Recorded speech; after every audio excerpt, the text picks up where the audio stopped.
आज से 102 साल पहले पंजाब के जालियांवाला बाग की घटना से पूरी दुनिया ने अंग्रेजों का दमनकारी चेहरा देखा था। भारत में गांधी जी ने रॉलेट एक्ट का विरोध किया था।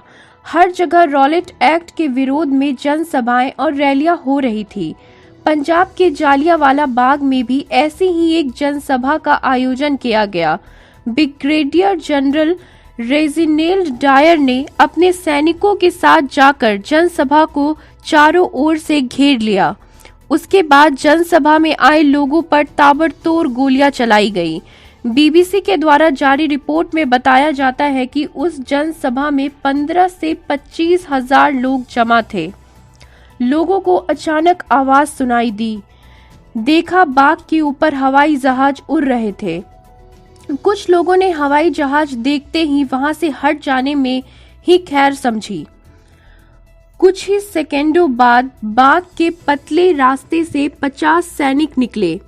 तभी ब्रिगेडियर जनरल रेजिनाल्ड डायर की आवाज आई, गोरखाज राइट 59 लेफ्ट। गोरखा और बलूच सैनिक 25-25 के दो भागों में बंट गए। सबने पोजीशन ली और बिना सेकंड गवाए डायर ने आदेश दिया, फायर। बिना किसी चेतावनी के गोलियां चलती रही। चारों ओर लोगों को गोलियां लग रही थी। सैनिक चुन चुन कर लोगों को निशाना बना रहे थे।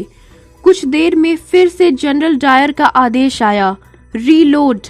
इसके बाद उधर फायरिंग शुरू हुई जिधर भीड़ ज्यादा थी। अंग्रेजी सैनिक फायरिंग कर रहे थे।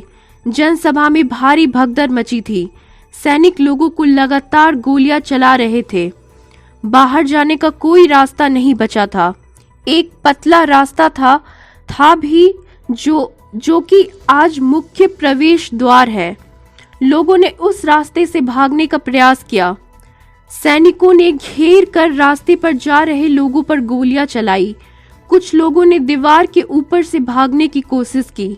वे भी सैनिकों की गोलियों का निशाना बने। कुछ पूर्व सैनिक जनसभा में थे।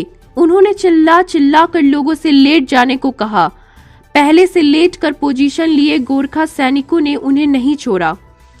खैर, उन्हीं लेटे हुए कुछ लोग बच गए। अंग्रेजों ने पहले तो इस घटना पर लीपापोती करने की कोशिश की, पर घटना की जांच की मांग को तेज होते देखकर घटना की जांच के लिए अंग्रेजों ने एक हंटर कमेटी बनाई। ये कमेटी 1 अक्टूबर 1919 से को लॉर्ड हंटर के नेतृत्व में बनाई गई। कमेटी में 8 सदस्य बने, जिसमें 5 अंग्रेज और 3 भारतीय थे। अंग्रेजों की तरफ से Lord Hunter, Justice Sir George Rankin, S Rice, General Sir George Barrow और टॉमस स्मिथ थे। भारतीय सदस्यों में सर चीमन सीतलवार, साहिबजादा सुल्तान अहमद और जगत नारायण थे। भारतीय राष्ट्रीय कांग्रेस ने भी इस घटना की जांच के लिए एक समिति मदन मोहन मालवीय के नेतृत्व में बनाई, जिससे अन्य सदस्य पंडित मोतीलाल नेहरू, गांधी जी, अब्बास तैयब जी, C.R. दास और पुपुल जयकर थे। हंटर कमेटी ने मार्च 1920 में अपनी रिपोर्ट प्रस्तुत की।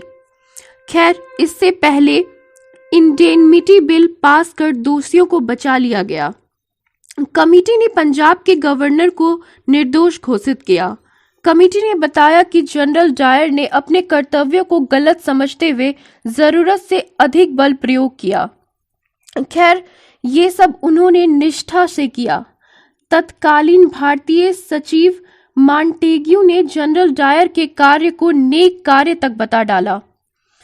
खैर, अंत में डायर को इस घटना के लिए नौकरी से हटाने मात्र का दंड मिला। ब्रितानी अखबारों ने तो जनरल डायर को ब्रिटिश साम्राज्य का रक्षक और ब्रितानी लॉर्ड सभा ने ब्रिटिश साम्राज्य का शेर बता दिया। हालांकि अब हंटर कमेटी की रिपोर्ट के कुछ अंश पर ध्यान दें। घटना के दौरान सार्जेंट एंडरसन, जो जनरल डायर के बिल्कुल बगल में खड़े थे, वे कमेटी को बताया था कि जब हमने गोलियां चलानी शुरू की तो लगा कि पूरी की पूरी भीड़ जमीन पर गिर गई। फिर हमने कुछ लोगों को ऊंची दीवारों पर चढ़ने की कोशिश करते देखा। थोड़ी देर बाद मैंने कैप्टन ब्रिग्स की ओर देखा, जो कि उस समय गोलियां चला रहे थे। एंडरसन बताते हैं कि कैप्टन ब्रिग्स को देखने से ही लगा कि उन्हें काफी दर्द महसूस हो रहा है। अभी के लिए बस इतना ही, और अगर आपको ये वीडियो पसंद आया तो सब्सक्राइब जरूर करें।